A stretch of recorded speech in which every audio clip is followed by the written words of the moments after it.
So let's say, Ben, you can go close on this one, Doug. So let's say I've taken the person down, boom, and I've ended in this stop the puck scenario, right? And I'm wrestling.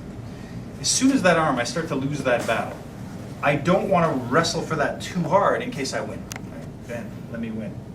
Boom! Smash you in the face, right? A lot of times that guy will choose when to release and he will direct it. So even if you're trying to pull it here, he will direct it towards your face and boom, take that shot and he's out.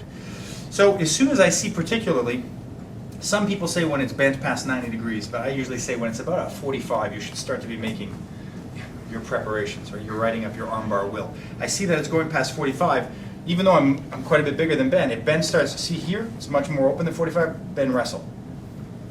See, he's got to escape. If I lock it at 45, let's go, I'm going to hold it, so cancel about wrestle. Very hard, right? He's usually going to win. So when I see it's going in, what I want to have, if it's quite straight, I can have all of my arms pulling it to me. If I start to lose that battle, I usually put something on top in case he suddenly releases, hit me in the face, Ben. So it's in stasis. I have a pull and a push going on. Pull, push, do whatever you want. I'm always prepared for all angles of force, and see, all I do is, I'm not even bucking up, I'm just gently rocking on his neck, which is kind of a contradiction, but gently. And then what happens is when I do get it down, or if he starts to go here, he might latch for his other arm, he might grab fabric, it doesn't matter.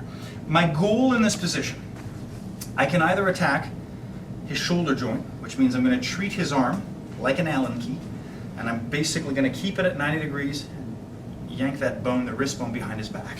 Right? His floating rib is a piano key of pain, so if I drive my knee on that, it'll usually pop off the grip, and then when I take it to the back, I keep that 90 degree angle, I start wrenching it, moving with my sternum, that can pop the shoulder. If I attack his wrist, the basic mechanics of that wrist compression, to review it, it's the hypotenuse we're looking for. We have a baseline, something relatively close to a 90 degree angle. I take the furthest extent of that firm lever, so in this case it's not his fingers, but rather it's his knuckle joint, and I don't push it parallel to his forearm in a square, some odd shape. I push directly to the hypotenuse of that isosceles triangle, right to his elbow. Right?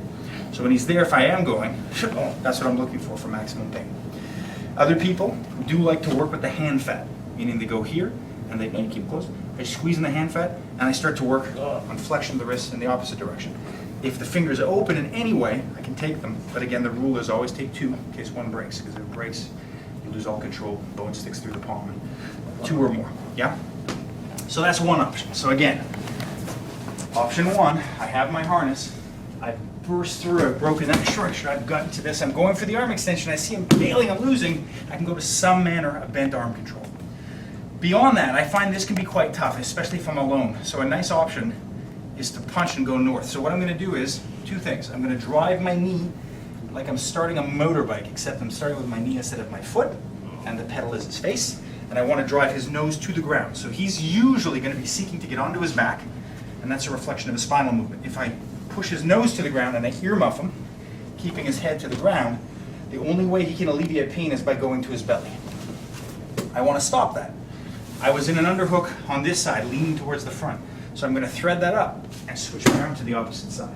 So now when he tries to go onto his belly to alleviate the pain in the spine, I have this hand, and if need be, I can post it right to the floor and correct it. And that's going to be quite hard for him to correct here. Right? He can't really hit me with his knee, knee me in the head. Right? It's hard for him to kick, reach with the other hand. That's about the only option he has. But again, because I'm controlling his head, it's a bit tough. So I can show you from a few angles. So I've got it here.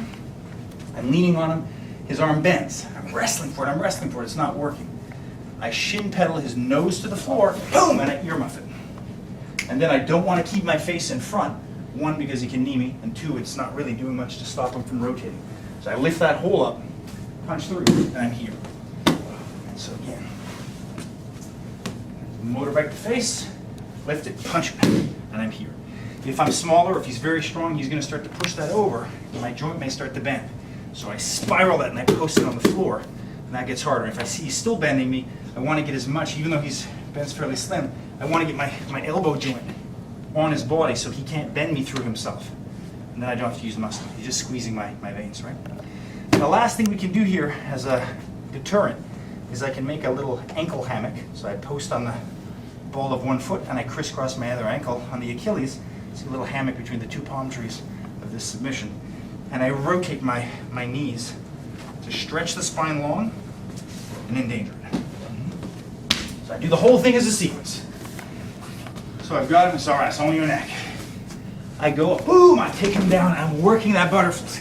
I'm trying to lean on him. He starts to give me grief. I could work submissions here, but if that's not working or is too strong, I rip that hole up, punch to make a hole if I need to, and I'm going to his back. In that position, I can go for a neck lock. Bend like that. That's it, awesome. Let's try it out. I go for it. Oh, come on.